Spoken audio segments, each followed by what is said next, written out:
not the gap of understanding is equal to the gap of trust. So today, I think, in presenting Pakistan's view, all of us who have been treated to a very revealing lecture this morning. Now, the governor has kindly offered to, for the next 20 minutes, to take your questions. They'll be on the record. I knew there was a catch. This is where the fun begins, Governor, because we have a lot of very intelligent people in the audience. It is on the record because we do have cameras and we do have members of the press here.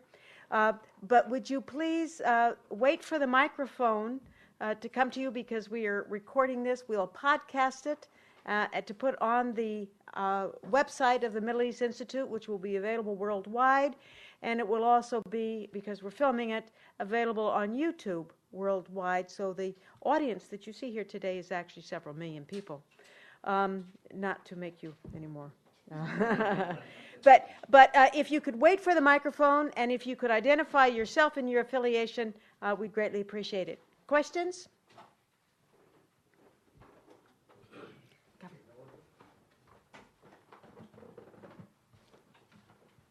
I'm Khawar Rizvi, and freelance journalist. I'm born and grown in Pakistan. Sir, thank you very much for your very spontaneous kind of prepared speech. I appreciate the humor. My basic question is, a few days back or a few weeks back, you made a statement that there is a ticking bomb in south of Punjab.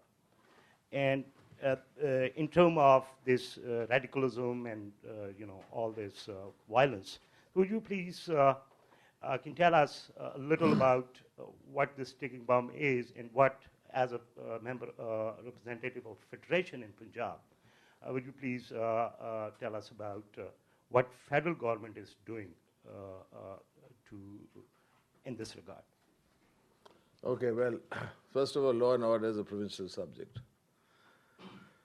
So the federal government does not want to intervene unless a situation is of such a serious nature that it needs to intervene. So it is up to the provincial government, which is a PMLN government. And my contention was, and I was on record, that there was a by-election in Punjab some time ago.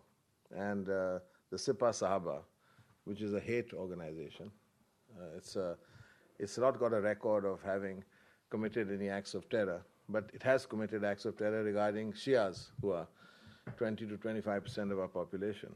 And they call them kafirs, and they've attacked their Imam Baras. And I immediately reacted very strongly to them canvassing and going around in public processions with Sipah Sahaba, which is a banned outfit. And it's a banned outfit, and for them to go around with them publicly was sending the worst type of signals out. Because my contention is that as far as these people are concerned, there has to be a zero tolerance. You cannot canoodle with them. They don't understand what democracy is, and they don't understand it's not the language they speak.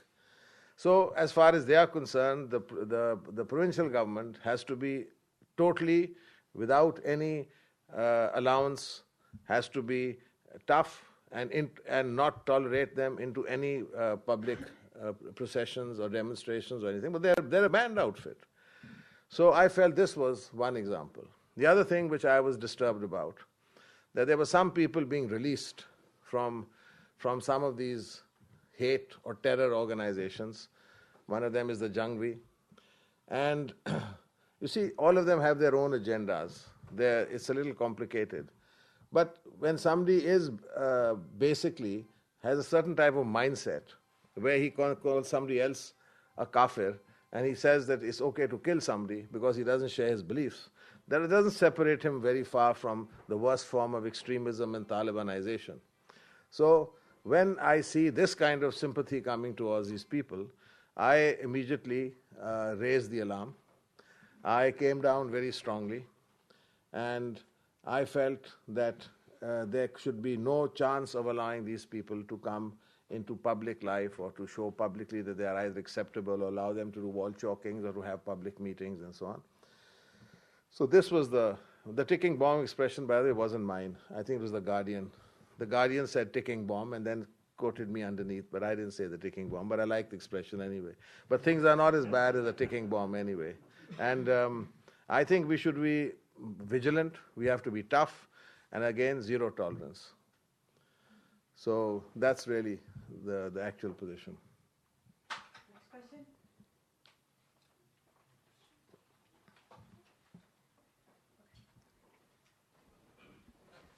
Hi there, my name is Zach Paik, and I'm a student at McGill University. For a lot of Pakistan's history, there's been this concept of strategic depth. Now, we are inching towards democracy, but at the same time, will it be easy to end this concept of strategic depth that has shown the growing of jihadism and insurgency and a lot of interventions of the Taliban into Afghanistan?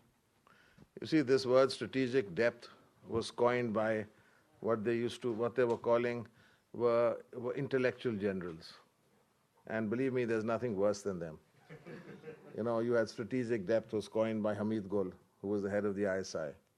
And it's part of his warped thinking that he in fact told me at a meeting, he told me, Mr. Taseer, the Durand line has now moved to the Oxus. I said, well, if any more of your politics, it'll move to the Indus, because that's the kind of mindset they have. So these kind of what they call thinking generals, the most dangerous type. This was their philosophy at one stage. But I think this has been put to sleep now. I think this is something which was 10, 15 years ago.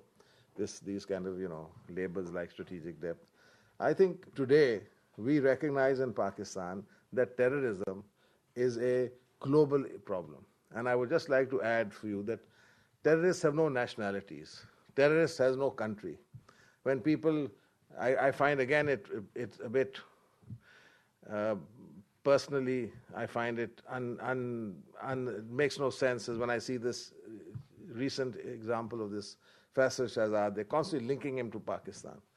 I mean, he's not a Pakistani. And if there ever is going to be any attempt like this in the United States, it's going to be by homegrown people. It's whether they are of Sudanese origin or of Iranian origin or of Irish origin, it doesn't matter. But I think this kind of concept of branding it as, I've heard 20 times Pakistani American. I mean, he's an American. And if you want to go into the history of all Americans, they've all come from different places. And as far as these people are concerned, Pakistan certainly doesn't train them. And people like this will go and get training elsewhere. The 9/11, there was no Pakistani involved.